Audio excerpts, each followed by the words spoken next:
Hi, I'm Old Sneelock. Welcome to another episode of Old Sneelock's Workshop. Went down to the hardware store, Tractor Supply. They have a big bin of bolts by the pound. They also have lengths of rod, pieces of threaded rod, gate equipment, all kinds of stuff. But they're just down the road a ways, and it's a 12-mile trip to Alro Steel and about an 8-mile trip to Tractor Supply. After I cut this piece of 1/4-inch rod down, I'm going to thread both ends for 1/4 28. In the other video I kept calling it a 1/4 24. It's 1/4 28. It's a fine thread.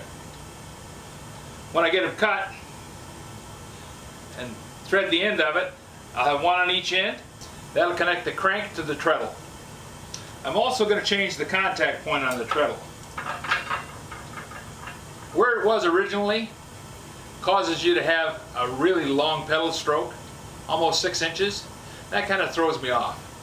I don't need that much leverage to make the wheel spin, so I'm going to shorten it up a bit. Maybe down to 4-inch stroke. That should be enough. I have to remake these bushings so that I can get the heim joint put on it. Right now this end is 5/16 18. I need to take it down to 1/4 20. Then I'll be able to put the heim joint on it and just put a lock nut on it and hold it in place. This threads into the crank itself. Down at the bottom, I'm going to take this 1/4 20 coupling nut and I'm going to weld it to the bottom of the treadle. That'll give me a good solid anchor point to mount the heim joint on the bottom. That way any misalignment will be absorbed in the heim joint and I won't have any problem with clanking or groaning on the thing like I was with the ball joints down at the bottom. They worked. If I hadn't had the problem with the thread, I would have kept it. Now that I have the opportunity to use these heim joints, I might as well go all the way. So that's one of the projects that I'm working on. The other project is I'm making a seat, and I also need to make a sawtill. The 18th and 19th of this month, I'm going to be at Burgess Antiques in Galesburg, Michigan.